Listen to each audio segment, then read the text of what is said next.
नमस्ते प्यारे विद्यार्थियों, कैसे हैं आप सभी। आशा करती हूँ आप सभी अच्छे से अपनी पढ़ाई कर रहे हैं, रिवीजन कर रहे हैं और फाइनल परीक्षा की तैयारियां कर रहे हैं। डीबीएसई बोर्ड के द्वारा अभी अभी जितने भी आपके सब्जेक्ट हैं कक्षा 10वीं और कक्षा 12वीं के लिए रेडीनेस असेसमेंट लिए गए हैं, ताकि आप अच्छे से पूरा सिलेबस रिवाइज कर सके और साथ में आपको पता लग सके कि पेपर कैसा आने वाला है, किस तरह का पाठ्यक्रम है, कैसे प्रश्न पूछे जाएंगे।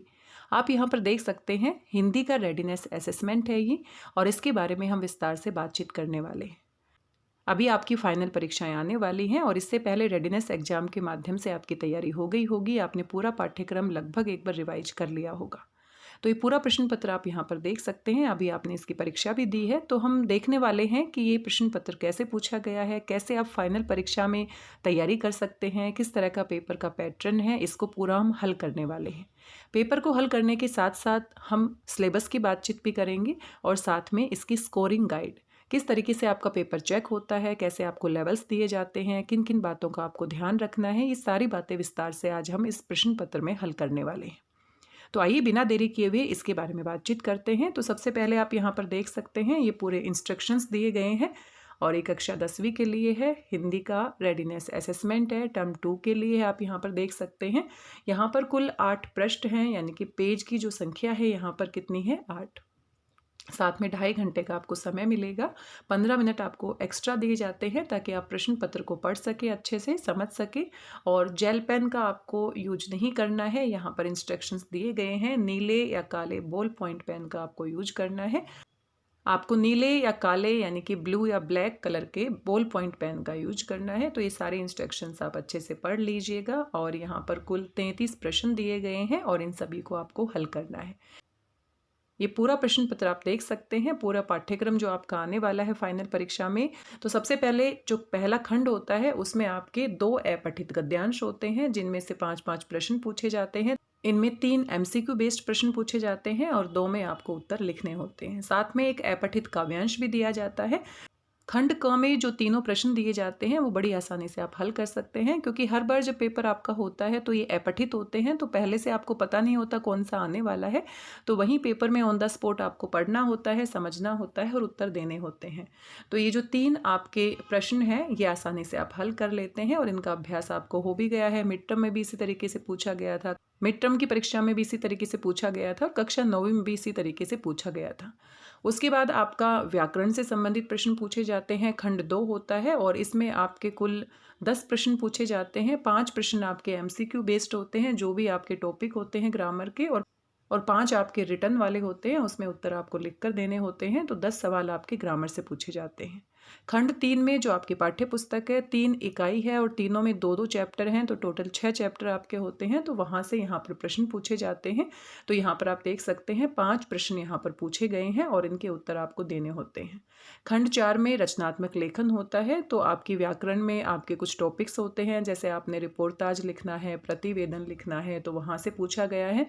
पत्र लेखन से पूछा गया है और साथ में इस बार इन्होंने जीवनी लेखन और साक्षात्कार से भी प्रश्न पूछ लिया गया है। पिछली बार ऐसा नहीं किया था, इन्होंने जीवनी और साक्षात्कार से प्रश्न नहीं पूछा था, लेकिन इस बार इन्होंने पूछ लिया है। और वैसे पाठ्यक्रम में भी उन्होंने दिया हुआ है, तो आपने थोड़ी सी इसकी तैयारी करनी है ताकि फाइनल परीक्षा में आप कोई भी प्रश्न छोड़कर ना आए।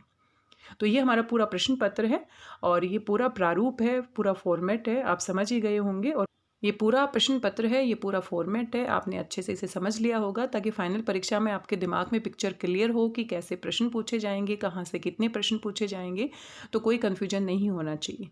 आइए इसको हल करने से पहले हम अपना पाठ्यक्रम भी देख लेते हैं, सिलेबस के ऊपर बातचीत कर लेते हैं।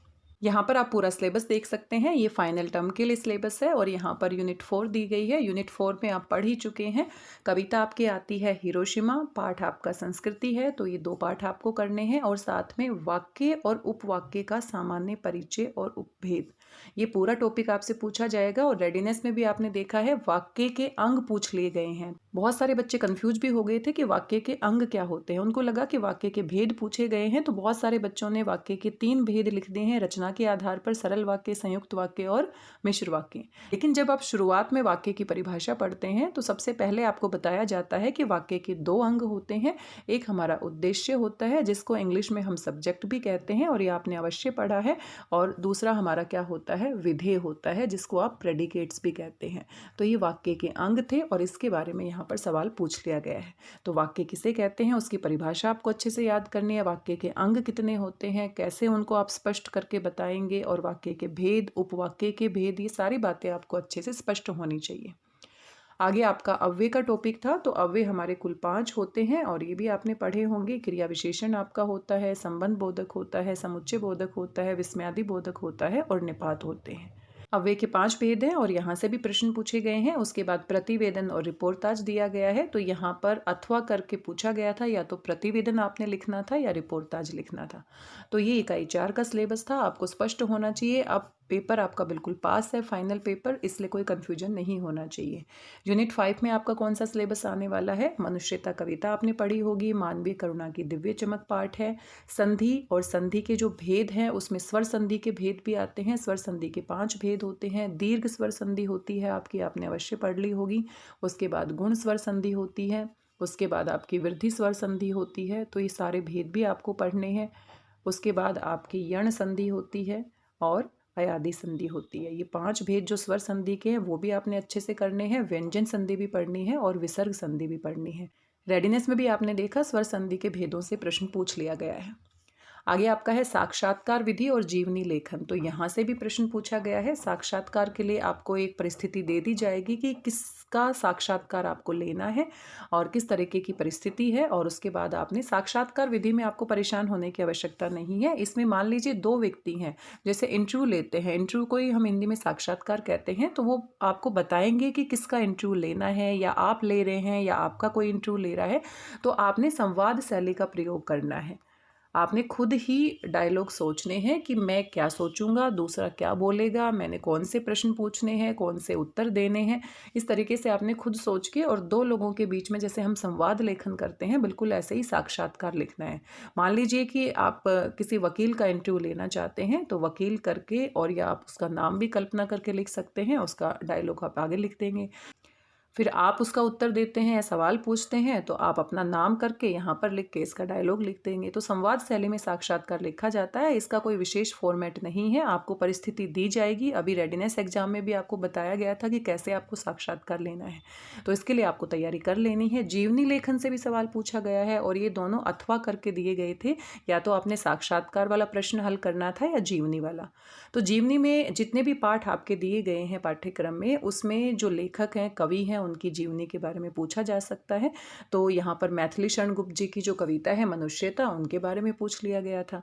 तो अगर आप तैयारी करना चाहते हैं जीवनी लेखन से संबंधित, तो आप ये 6 जो पाठ दिए गए हैं, इनके कवि और लेखक के जीवन परिचय को अच्छे से याद कर लीजिए, वहीं से आपका प्रश्न बन जाएगा। इकाई 6 में आप देख सकते हैं सबसे खतरनाक कविता आपने पढ़ी है, गिरगिट कहानी आपने पढ़ी है, पद परिचय यहाँ से भी सवाल पूछे जाते हैं। पत्र लेखन औपचारिक अनौपचारिक आप 9वीं कक्षा में भी पढ़ चुके हैं, तो ये ज़्यादा मुश्किल टॉपिक नहीं है। और कविता लेखन, तो कविता लेखन अभी पूछा नहीं गया है, और कविता लिखना इतना आसान भी नहीं है इतने कम समय में। तो देखते हैं फाइनल परीक्षा में पूछा जाएगा या नहीं। अगर पूछा जाएगा तो आप थोड़ी बहुत कल्पना करके, कोशिश करके लिख सकते हैं। तो ऑन द स्पॉट आपको टॉपिक मिलेगा, किस तरह की परिस्थिति है वो आपको बताएंगे, और फिर आप वहाँ पर लिख सकते हैं। तो ये पूरा का पूरा सिलेबस है, ये आपको स्पष्ट होना चाहिए। अभी आपको कोई कन्फ्यूजन नहीं होना चाहिए कि कौन से चैप्टर आपके ग्रामर में आ रहे हैं, कौन से चैप्टर आपकी पाठ्यपुस्तक से आ रहे हैं। तो ये पूरा पाठ्यक्रम यहाँ पर दिया गया है। आइए अब पूरा का पूरा जो प्रश्न पत्र है वो हल कर लेते हैं, और प्रश्न पत्र हल करने के बाद इसकी स्कोरिंग गाइड के ऊपर भी बातचीत करेंगे। पहले प्रश्न के रूप में अपठित गद्यांश आप देख सकते हैं। तो इसे मैं पूरा विस्तार से नहीं पढ़ूंगी, क्योंकि ये हर बार नया आता है, आपकी परीक्षा में नया आएगा। बस आपको उसको अच्छे से समझना है और प्रश्नों को हल करना है। तो अगर आप पढ़ना चाहते हैं तो इसे अपने हिसाब से पढ़ सकते हैं। मैं इनके प्रश्नों को साथ साथ हल करके आपको बता देती हूँ। तो यहाँ पर पहला जो प्रश्न है वो MCQ के आधार पर पूछा गया है। तो पूरा गद्यांश जब आप पढ़ लेंगे तो प्रस्तुत गद्यांश का उद्देश्य क्या है, तो आप समझ ही जाएंगे कि पूरे के पूरे गद्यांश में अजंता की चित्रकला की विशेषताएं बताई गई हैं, यानी कि सी विकल्प क्या है, सही है। खूबसूरत चित्र किस वजह से नष्ट हो गई, तो ये आपको बताना है। और यहाँ पर पहला विकल्प सही आएगा, समुचित रख रखाव न होने के कारण क्या हो गई, नष्ट हो गई। जब आप गद्यांश को अच्छे से पढ़ेंगे तो आप समझ जाएंगे। गद्यांश के आधार पर कौन सा वाक्य सत्य है, तो पूरा गद्यांश पढ़ने के बाद आपको पता लग जाएगा। सी वाला जो विकल्प है वो सही है, रेखाओं के माध्यम से बेमिसाल काम किया गया है। इसके बाद ये 3 MCQ प्रश्न हैं और इसके बाद आपके 2 प्रश्न हैं जिनके उत्तर आपको लिख कर देने हैं। 40 से 50 शब्दों की सीमा यहाँ पर दी गई है। तो पूरा गद्यांश जब आप पढ़ेंगे तो आप इसे भी अच्छे से समझ जाएंगे। चित्रकला भारतीय संस्कृति को कैसे समृद्ध करती है, तो जब आप गद्यांश में पढ़ेंगे तो आपको पता लगेगा। भारतीय ऐतिहासिक पौराणिक कथानकों, बुद्ध या जातक कथाओं को अपने चित्रों में जगह देकर जीवन के विभिन्न रूपों जैसे हरियाली, फूल, पशु पक्षी, प्राकृतिक वस्तुओं को दिखाकर, और सभी चित्र सजीवता और सुंदरता का समावेश करते हुए उच्च कोटि के हैं। इस प्रकार से ये भारतीय संस्कृति को समृद्ध करते हैं। तो ये आप सारे पॉइंट लिखेंगे तो आपको हाईएस्ट लेवल मिलेगा, क्योंकि आप अच्छे से समझ गए होंगे कि DBSE बोर्ड में एक ही प्रश्न के स्तर अलग अलग होते हैं। अगर आप बहुत अच्छा उत्तर लिखते हैं, विस्तार से लिखते हैं, जैसा पूछा है वैसा ही लिखते हैं, तो आपको हाईएस्ट लेवल दिया जाता है। और अगर आप कम लिखते हैं, छोटे रूप में लिखते हैं, जो पूछा है उतना नहीं लिखते हैं, तो आपके लेवल कम हो जाते हैं। इसके बारे में भी हम स्कोरिंग गाइड में बातचीत करेंगे। अजंता के चित्रों में किन विषयों को दर्शाया गया है, इस प्रश्न का उत्तर भी आपको गद्यांश में मिल जाएगा। अजंता के चित्रों में विभिन्न विषयों को दर्शाया गया है। शाही दरबार की शानो शौकत को, प्रेम क्रीड़ाएं, भोज गान, नृत्य के आनंद, मानव निर्मित वस्तुएं, इमारतें, वस्त्र, आभूषण दिखाए गए हैं। और इन चित्रों में हरियाली, फल फूल, पशु पक्षी, प्राकृतिक वस्तुओं को भी दिखाया गया है। तो ये सारी बातें आपको वहाँ से समझ कर लिख लेनी है। एक बात का आपको ध्यान रखना है कि गद्यांश में जब प्रश्न पूछा जाता है तो हमने वैसे के वैसे वहाँ से उठा के नहीं लिखना है, बल्कि अपने शब्दों में उसको मॉडिफाई करके लिखने का प्रयास करना चाहिए, ताकि हाईएस्ट लेवल मिल सके। इसी प्रकार से दूसरा जो आपका अपठित गद्यांश है, इसे आप पढ़ लीजिएगा। अगर हम पढ़ेंगे तो बहुत समय लग जाता है, वीडियो काफ़ी लंबा हो जाता है, तो इसे आप अच्छे से पढ़ लीजिएगा। यहाँ पर हम इनके उत्तर के बारे में बातचीत कर लेते हैं। गद्यांश के माध्यम से समाज की कौन सी समस्या प्रकट की गई है, तो गद्यांश जब आप पढ़ेंगे तो आपको पता चलेगा। कबीरदास जी के विषय में बातचीत की गई है और उन्होंने सांप्रदायिकता की समस्या को उठाया है। तो यहाँ पर कौन सा विकल्प सही है, यहाँ पर सबसे पहला विकल्प सही है, सांप्रदायिकता की समस्या को उठाया गया है। कबीर व्यक्तियों में किस प्रकार का भेद मानते थे, तो कबीर व्यक्तियों में किस प्रकार का भेद मानते थे, विचारों और भावों का भेद मानते थे। तो जैसे ही आप इस गद्यांश को पढ़ेंगे तो आप समझ जाएंगे। कबीर ने अपने दार्शनिक सिद्धांत दिए, तो कौन से समय में दिए, तो आप पढ़ेंगे तो देखेंगे कि लगभग 6ठी शताब्दी पूर्व उन्होंने अपने पूरे विचार दिए। किस समस्या को ज्वालामुखी कहा गया है और क्यों कहा गया है, तो जैसे ही आप गद्यांश पढ़ेंगे समझ जाएंगे। जाति, धर्म, भाषा के आधार पर ईर्ष्या, द्वेष, वैर भावना को ज्वालामुखी कहा गया है। और अनेक जानें चली गई है, जिसके कारण लाखों करोड़ों की संपत्ति नष्ट हो गई है। तो इस प्रकार से इसको ज्वालामुखी कहा गया है, सांप्रदायिकता की जो समस्या है।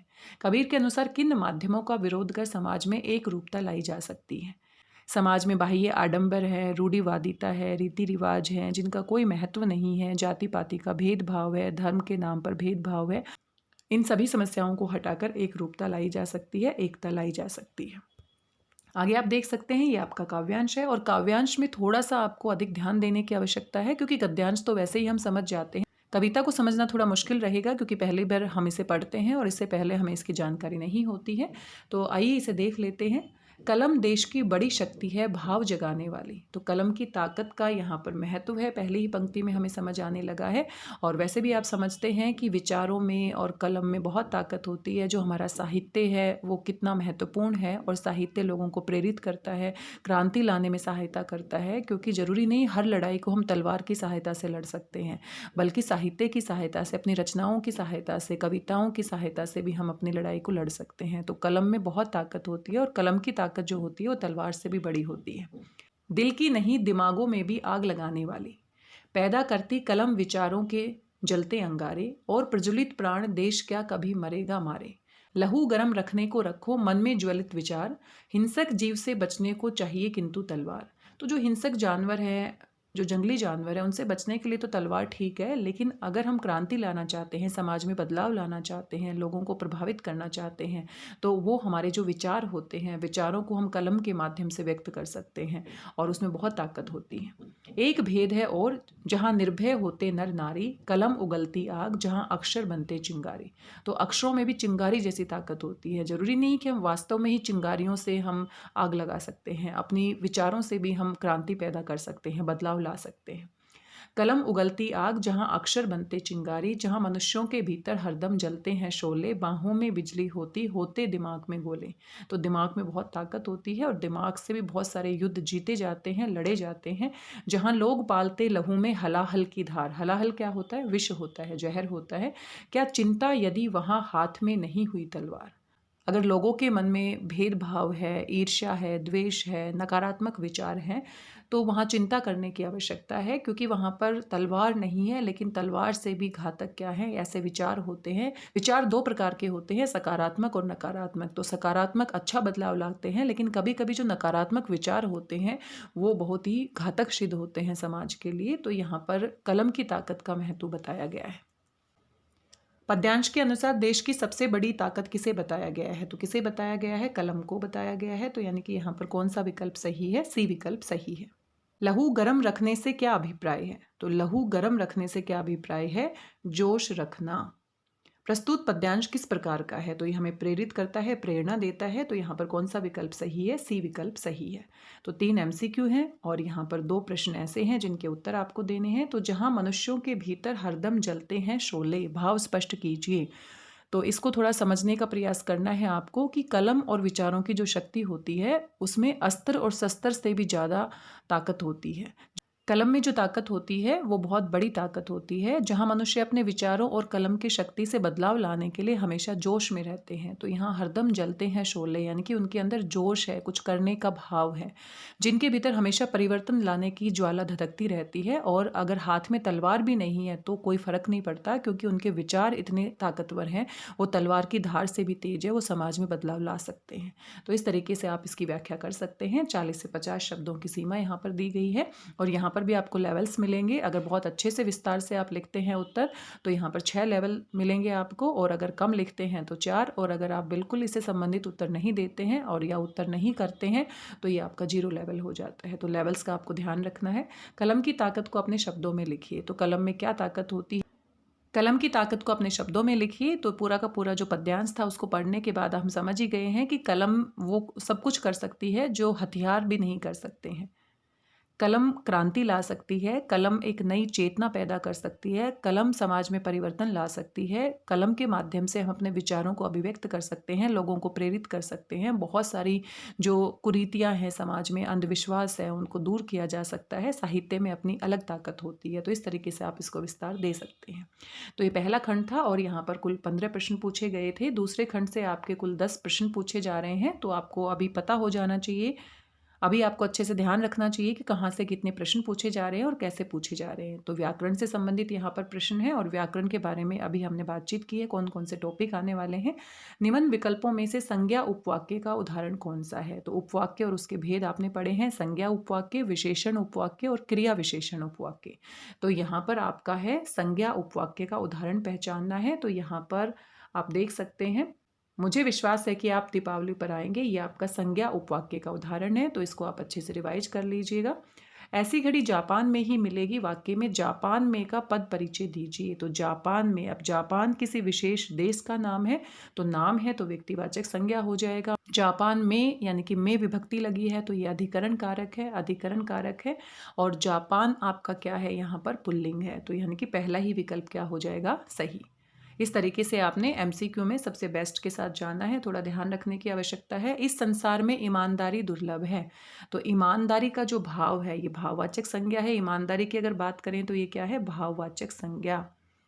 और ईमानदारी कैसी बताई गई है? दुर्लभ। तो ईमानदारी की विशेषता क्या है? कि वो दुर्लभ है, और दुर्लभ का ही आपने पद परिचय बताना है। तो यहाँ पर दुर्लभ किसका काम कर रहा है? विशेषण का।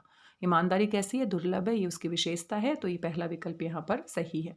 संधि विच्छेद का क्या अर्थ होता है? तो संधि विच्छेद में हम क्या करते हैं? दो शब्दों को अलग करते हैं। विच्छेद का मतलब संबंध विच्छेद भी आपने सुना होगा, जब दो लोग अलग हो जाते हैं तो उसको हम कहते हैं संबंध विच्छेद हो गया है। विच्छेद का मतलब क्या होता है? अलग करना।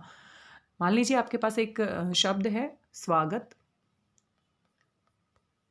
और इस शब्द को अगर हम संधि विच्छेद करते हैं, अलग अलग करते हैं, तो क्या बन जाएगा? सु जमा आगत। और ये कौन सी संधि हो जाती है? आप पहचान कर बता सकते हैं। स्वागत, यहाँ पर कौन सा नियम लगा है? यण स्वर संधि का। आगे है हर्ष, शोक, आश्चर्य, तिरस्कार तथा संबोधन आदि मनोभावों को प्रकट करने वाले अव्यय क्या कहलाते हैं? तो अभी हम बात कर रहे थे, अव्यय आपका टॉपिक है और ये 5 प्रकार के होते हैं। 4 प्रकार के नाम तो आप यहाँ पर देख सकते हैं और 5वां कौन सा हो जाता है? निपात। तो क्रिया विशेषण विस्मयादि बोधक, समुच्चय बोधक, संबंध बोधक। तो ये जो हर्ष, शोक, आश्चर्य, तिरस्कार के भाव जहाँ पर होते हैं वहाँ पर विस्मयादि बोधक अव्यय होता है और इसके पीछे विस्मयादि बोधक चिन्ह भी लगता है। इनके पीछे विस्मयादि बोधक चिन्ह भी लगता है। जैसे अगर हम किसी बच्चे के लिए प्रयोग करें शाबाश, तो ये हमारा क्या है? हम प्रशंसा सूचक शब्द का प्रयोग कर रहे हैं, किसी की तारीफ कर रहे हैं और ये खुशी का भाव है। तो इस तरीके के जो हमारे शब्द होते हैं, जो हमारे भावों की अभिव्यक्ति करते हैं, वो हमारे क्या होते हैं? विस्मयादि बोधक अव्यय। आगे 5 प्रश्न हैं जिनके उत्तर आपको लिख कर देने हैं। ये भी व्याकरण से संबंधित हैं। तो यहाँ पर आप देख सकते हैं, एक वाक्य दिया गया है, रेखांकित किया गया है शब्द को और आपको पद परिचय बताना है। परिश्रमी अंकिता अपना कार्य समय से पूर्ण कर लेती है। तो अंकिता की विशेषता बताई गई है, परिश्रमी है, तो यानी कि कैसी विशेषता है, उसका गुण बताया गया है, तो गुणवाचक विशेषण हो गया है ये। आपने पद परिचय कर लिया होगा क्योंकि पूरा पाठ्यक्रम आपका हो चुका है और अभी फाइनल पेपर आने वाले हैं, तो अभी आपको रिवीजन शुरू कर देना है। उसके बाद अंकिता की विशेषता बताई जा रही है। तो अंकिता क्या है? स्त्रीलिंग है। तो विशेषण का जो लिंग होता है वो विशेष्य के आधार पर हम लिखते हैं। तो यहाँ पर अंकिता की विशेषता है, अंकिता लड़की है, तो परिश्रमी भी क्या हो जाएगा? स्त्रीलिंग। और अंकिता एक लड़की है, तो यहाँ पर इसका वचन भी हो जाएगा एक वचन। और साथ में विशेषण का जब हम पद परिचय देते हैं तो किसकी विशेषता बताई जा रही है वो भी हम लिखते हैं। तो यहाँ पर अंकिता की विशेषता बताई जा रही है, तो अंकिता क्या है? विशेष्य। तो इस तरीके से आप इसका पद परिचय दे सकते हैं, क्योंकि लिखकर बताना है, यहाँ पर ऑप्शन नहीं है, तो आपको खुद से समझकर करना है। अंकिता क्या है? विशेष्य है। तो ये आपके कितने पॉइंट हो गए हैं? गुणवाचक विशेषण, स्त्रीलिंग, एक वचन और अंकिता क्या है? विशेष्य। इस तरीके से आप इसका पूरा पद परिचय लिखेंगे। वाक्य के अंग कौन से हैं? तो देखो, सभी सोच रहे थे कि उपवाक्य के ऊपर फोकस करना है, लेकिन इन्होंने बहुत साधारण सा प्रश्न पूछ लिया है। तो वाक्य किसे कहते हैं, वाक्य के अंग कितने होते हैं, वाक्य के भेद कितने होते हैं रचना के आधार पर, ये सारी बातें आपको स्पष्ट होनी चाहिए। कहीं से भी घुमा फिरा कर सवाल पूछा जा सकता है, तो आप ये नहीं कह सकते हैं पेपर में कि ये क्यों पूछा गया, क्योंकि वो उनके ऊपर निर्भर करता है। जब वाक्य का टॉपिक है तो हमें उसकी बेसिक जानकारी पता होनी चाहिए। तो वाक्य के अंग पहले जब हम परिभाषा पढ़ते हैं तभी हम सीखते हैं, ये हमारा उद्देश्य होता है। आपने अवश्य पढ़े हैं, आपको ध्यान भी आ गया होगा। उद्देश्य होता है और दूसरा क्या होता है? विधेय होता है। जो कर्ता होता है, जिसकी बात होती है वाक्य में, वो हमारा क्या होता है? उद्देश्य। और जो बाकी बच जाता है वो विधेय होता है। और इसमें आपने क्या करना है? अंग कौन कौन से होते हैं दोनों नाम लिखने हैं, उनके बारे में बताना है और साथ में उदाहरण भी देना है। तो एक वाक्य आप जरूर लिखें और उसमें स्पष्ट करके बताएं कि ये आपका क्या है। जैसे मान लीजिए वह पढ़ता है, आप उदाहरण जरूर दें क्योंकि यहाँ पर पूछा गया है, तभी आपको हाईएस्ट लेवल मिलेगा। तो वह के नीचे रेखांकित करके आप बता सकते हैं कि ये हमारा किसकी बात हो रही है? वह की बात हो रही है। तो ये हमारा उद्देश्य है और बाकी जो हमारा बच गया है ये हमारा उद्देश्य है और बाकी जो बच गया है ये आपका क्या है? विधेय है। तो उद्देश्य क्या होता है? वाक्य में जो कर्ता होता है और जिसकी बात होती है, जिसके बारे में बताया जाता है, वो उद्देश्य होता है और जो बताया जाता है वो आपका विधेय होता है। तो ये पूरा विस्तार से आप लिखोगे तभी आपको हाईएस्ट लेवल मिलेगा। आगे देखो, यहाँ पर भी आपको लिखना है, निम्नलिखित क्रिया विशेषणों का वाक्य प्रयोग कीजिए और उनका भेद पहचान कर उनका नाम भी लिखिए। तो आप देखिए, क्रिया विशेषण के मुख्य रूप से 4 भेद होते हैं। परसों, परसों किसके बारे में बात हो रही है? समय के बारे में। तो समय के बारे में क्या होता है? कालवाचक।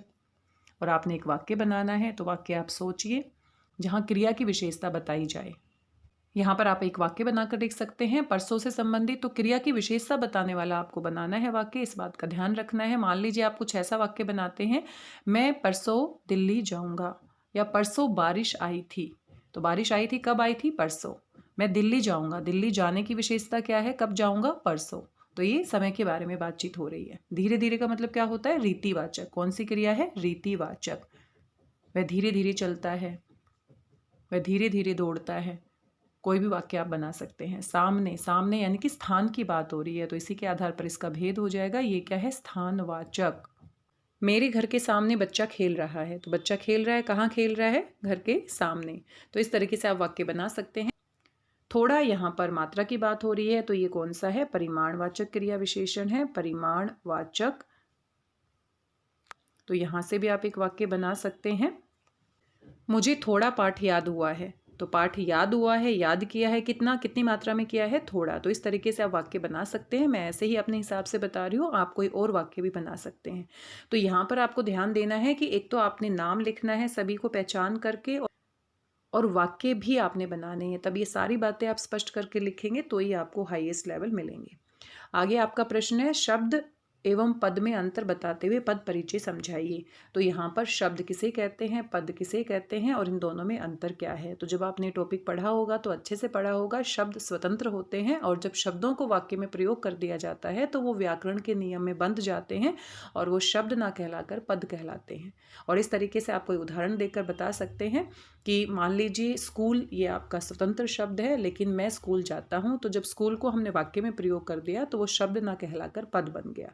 तो इस तरीके से आप विस्तार से उत्तर लिखेंगे, तभी आपको यहाँ पर भी हाईएस्ट लेवल मिलेंगे।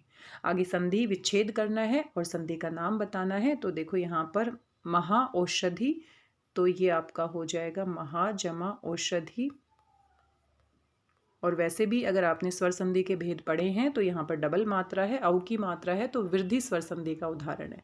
तो आपने दोनों बातें लिखनी पड़ेगी, विच्छेद भी करना पड़ेगा और नाम भी। वृद्धि स्वर संधि है ये आपकी। ऐसे ही प्रत्येक आपने अवश्य पढ़ा होगा, प्रति जमा एक। प्रति और एक, ये आपका विच्छेद हो गया है। और नाम जरूर बताना है। ये आपका किसका उदाहरण है? यण स्वर संधि का उदाहरण है, यण स्वर संधि। इसी प्रकार से मतानुसार है, और यहाँ पर आ की मात्रा है, तो दीर्घ स्वर संधि है। मत और अनुसार, सही से आपको इसका विच्छेद करना है, अनुसार, और साथ में आपने इसका नाम लिखना है। तो ये हमारी दीर्घ स्वर संधि है, दीर्घ स्वर संधि। और आगे आपका है लोकेश, इसमें होगा आपका लोक और ईश। और यहाँ पर ए बन गया है, तो ये आपकी गुण स्वर संधि है। तो इस तरीके से यहाँ पर स्वर संधि के चारों भेदों से यहाँ पर एक एक यहाँ पर शब्द दे दिया है, गुण स्वर संधि। तो आपको अच्छे से संधि के भेद पढ़ने हैं और थोड़ा सा अभ्यास करना है, ताकि फाइनल परीक्षा में जो प्रश्न आए उनको आप अच्छे से हल कर पाएँ। आगे आपका है खंड 3, और यहाँ पाठ्य पुस्तक से संबंधित प्रश्न है, तो ये आप अच्छे से बनाकर लिख सकते हैं। तो 5 ही प्रश्न यहाँ पर पूछे गए हैं, आप देख सकते हैं। और गिरगिट कहानी से यहाँ पर कोई प्रश्न नहीं पूछा गया है। तो फाइनल परीक्षा में भी 5 ही प्रश्न पूछे जाएंगे, लेकिन हम ये कह नहीं सकते कि किससे पूछे जाएंगे और किससे नहीं पूछे जाएंगे। तो आपने सारे पाठों को, सारी कविताओं को अच्छे से पढ़ना है। तो इनके बारे में ज़्यादा विस्तार से हम बातचीत नहीं करेंगे, मुझे लगता है आप इन्हें अच्छे से कर सकते हैं। हिरोशिमा कविता के बारे में आप समझ ही गए हैं कि विज्ञान का दुरुपयोग करते हैं तो कितना घातक सिद्ध हो सकता है, क्योंकि जो अणु बम से हमला किया गया था हिरोशिमा के ऊपर, उसके दुष्परिणाम आज भी हम देख रहे हैं। हिरोशिमा पर जो अणुबम गिराया गया था उसके बाद क्या दुष्परिणाम हुए हैं, कविता के माध्यम से हमने पढ़े हैं। और इस प्रकार से कितना भयानक ये पूरा का पूरा प्रयोग था, और विज्ञान का इस तरह से प्रयोग करना कितना घातक हो सकता है। तो इससे संबंधित करके आप अपने विचार लिख सकते हैं। वास्तविक अर्थों में संस्कृत व्यक्ति किसे कहा जाता है? संस्कृति पाठ के आधार पर, यानी कि संस्कृति पाठ को आपने पढ़ा है तो वहाँ से उदाहरण देके आप स्पष्ट कर सकते हैं। और आपने पढ़ा है कि वास्तव में जो संस्कृत व्यक्ति होता है उसे कहते हैं जो सिर्फ अपना पेट नहीं भरता है, सिर्फ अपनी ज़रूरतों के बारे में नहीं सोचता है, बल्कि पेट भरा होने के बाद भी, अपनी सारी ज़रूरतें पूरी होने के बाद भी वो कुछ ना कुछ नया सोचता रहता है, कुछ ना कुछ नए आविष्कार करता रहता है। और उसकी बुद्धि और जो विवेक होते हैं वो हमेशा कुछ नया करने के लिए आगे बढ़ते रहते हैं, नए नए आविष्कार जो करता है। तो उसी को हम क्या कहते हैं? वास्तव में संस्कृत व्यक्ति कहते हैं।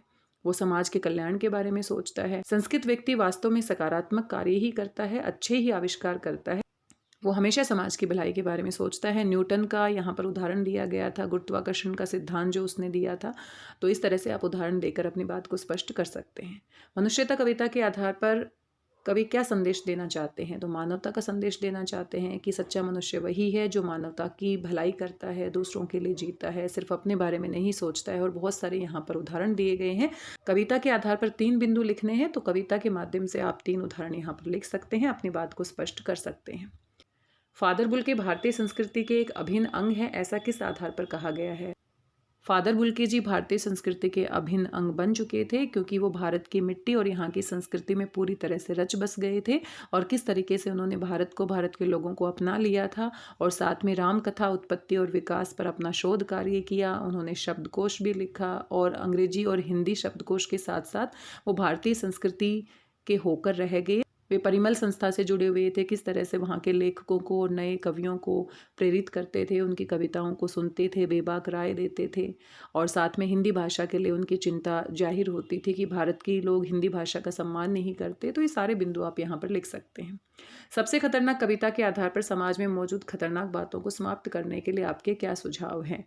तो सबसे खतरनाक बहुत सारी बातें बताई गई हैं, किस तरह से भ्रष्टाचार हो रहा है, किस तरह से अन्याय हो रहा है, जो लोग हैं जिन्होंने कोई भी अपराध नहीं किया उनके साथ भी गलत हो रहा है, किस तरह से गुंडागर्दी हो रही है।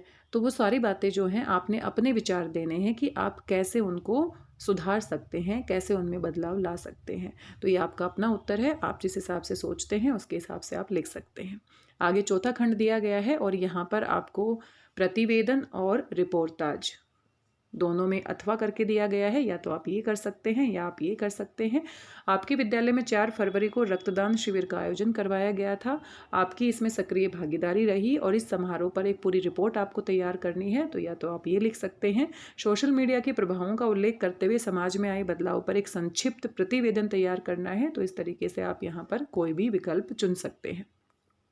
यहाँ पर आपके पत्र लेखन है और औपचारिक अनौपचारिक पत्र हैं। तो देखो, आपके विद्यालय में कैंटीन की समुचित व्यवस्था नहीं है। विद्यालय की प्रधानाचार्य से इस समस्या का समाधान करने की प्रार्थना करते हुए आपने पत्र लिखना है। तो औपचारिक पत्र है, आप लिख ही देंगे। आप अपने आसपास अनेक अशिक्षित लोगों को देखते हैं और उन्हें साक्षर बनाने हेतु प्रयास करते हैं। इस विषय में जानकारी देते हुए अपने मित्र को पत्र लिखना है। तो ये अनौपचारिक है, और फाइनल परीक्षा में भी एक औपचारिक और एक अनौपचारिक आता है। तो जो आपको अच्छा लगे आप यहाँ पर चुन सकते हैं। और ये जो प्रश्न है इसमें थोड़ा सा आपको तैयारी की जरूरत है, क्योंकि यहाँ पर जीवनी लेखन दे दिया गया है, और मैथिली शरण गुप्त जो कि मनुष्यता कविता के कवि हैं, और हम उम्मीद कर रहे हैं कि अगर फाइनल परीक्षा में जीवनी लेखन आएगा तो जो आपके पाठ हैं और कविताएं हैं उन्हीं के कवि और लेखकों से संबंधित दिया जाएगा, क्योंकि ऐसे ही अगर कोई नया नाम आएगा तो आपके लिए करना बहुत मुश्किल रहेगा। दूसरा यहाँ पर साक्षात्कार है। तो साक्षात्कार यानी कि इंटरव्यू है, और इसको हम संवाद शैली में लिखते हैं, जैसे बातचीत करते हैं वैसे ही संवाद आपने कक्षा 9वीं में जरूर लिखा होगा। तो संवाद शैली में हम लिखेंगे, 2 लोगों की बातचीत को दिखाएंगे। और यहाँ पर परिस्थिति दी गई है कि आपके इलाके में मानव त्यागी युवा कार्यकर्ता द्वारा बाल मजदूरी को खत्म करने का प्रयास किया जा रहा है। इस प्रयास में उनकी भावी योजनाओं को लेकर हुई बातचीत को, तो आप उनसे बातचीत कर रहे हैं। तो उनके जो प्रश्न हैं और उत्तर हैं, और आपके जो प्रश्न उत्तर हैं या बातचीत है, वो आपने दोनों की बातचीत को खुद सोचना है। तो ये पूरी की पूरी जो कंडीशन है, जो परिस्थिति बताई गई है, वो अपने दिमाग में आपको खुद सोचनी है। और एक प्रश्न पूछ रहा है, दूसरा उसका जवाब दे रहा है, दोनों की बातचीत हो रही है। इस तरीके से आपने संवाद शैली में ये लिखना है। तो साक्षात्कार का यही फॉर्मेट होता है कि 2 लोग बातचीत कर रहे हैं। तो मानव त्यागी क्या कहते हैं? मानव त्यागी जो भी बात कहेंगे वो आगे यहाँ पर लिखी जाएगी, और फिर आप अपना नाम भी यहाँ पर लिख सकते हैं कि आपने फिर उसका क्या उत्तर दिया, फिर उन्होंने क्या दिया। इस तरीके से संवाद शैली में आपने पूरा साक्षात्कार लिखना है।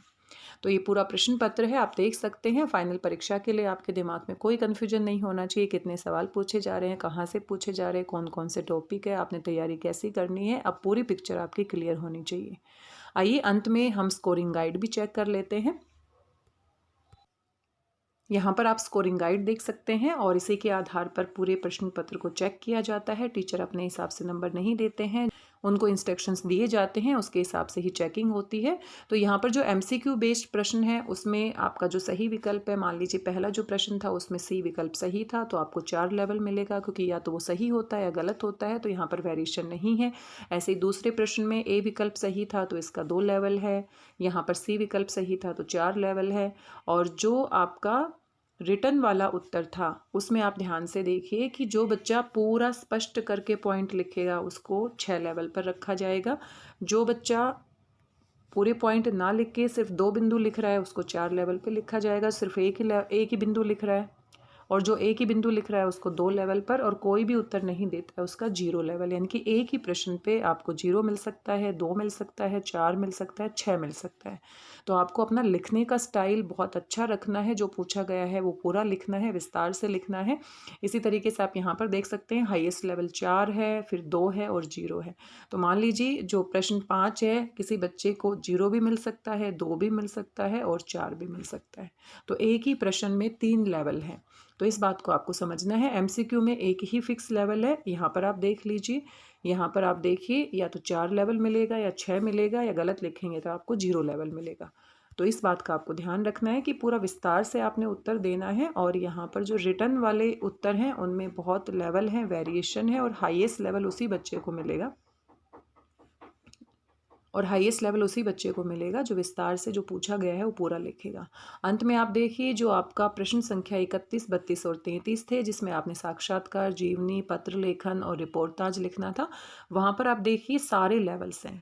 यानी कि मान लीजिए प्रश्न संख्या 32 है, इसमें आप देखिए सारे बिंदु लागू होंगे। यानी कि जो बहुत अच्छा लिखेगा उसको 8 लेवल भी मिल सकता है, 7 भी मिल सकता है, 6 भी मिल सकता है, 5 भी, 4 भी, 3 भी, 2 भी, 1 भी और 0।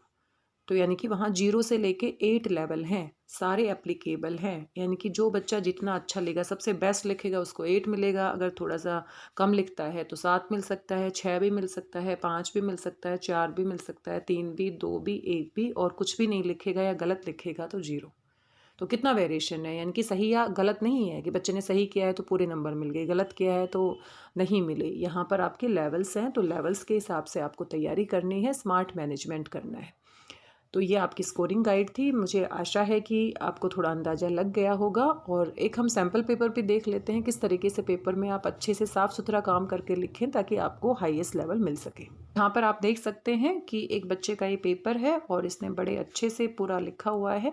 विकल्प वाले जो उत्तर हैं वो देखो पूरे उन्होंने विस्तार से लिखे हुए हैं, और जो लिखने वाला है वो साफ़ सुथरा बहुत अच्छे से इन्होंने पेपर किया हुआ है। तो आपको भी अपने पेपर में बहुत अच्छे से मैनेज करना है। कई बच्चों का पेपर छूट जाता है तो आपको स्पीड मेंटेन रखनी है, शुरू से ही आपने स्पीड में चलना है। तो एक आप सैंपल यहाँ पर देख सकते हैं, आपने भी बहुत साफ़ सुथरा काम करना है ताकि एग्जामिनर के पास कोई पॉइंट ना हो। आपने साफ़ सुथरा काम करना है ताकि आपको हाईएस्ट लेवल मिल सके, अच्छे लेवल मिल सके। आशा करती हूँ आज की जानकारी आपको पसंद आई होगी। अपनी परीक्षा के लिए आप अच्छे से तैयारी कर रहे हैं, अभी कोई डाउट आपके मन में नहीं है। आज की इस वीडियो में बस इतना ही। आपकी परीक्षाओं के लिए बहुत बहुत शुभकामनाएं। आपका पेपर अच्छा ही होगा, ज़्यादा मुश्किल नहीं आएगा। बस अपना रिवीजन आपने बहुत अच्छे से करना है, अच्छे से तैयारी करनी है ताकि कोई भी प्रश्न छूटे ना। जिन बच्चों के प्रश्न छूट जाते हैं उनको स्टार्टिंग से अपनी स्पीड मेंटेन करनी है। और एमसीक्यू में अगर आपकी स्पीड सच में ही बहुत स्लो है तो एमसीक्यू में जो ABCD ऑप्शन होते हैं, सिर्फ ऑप्शन लिख दीजिए, आप पूरा उत्तर मत लिखिए ताकि आप कम से कम पेपर छोड़े ना।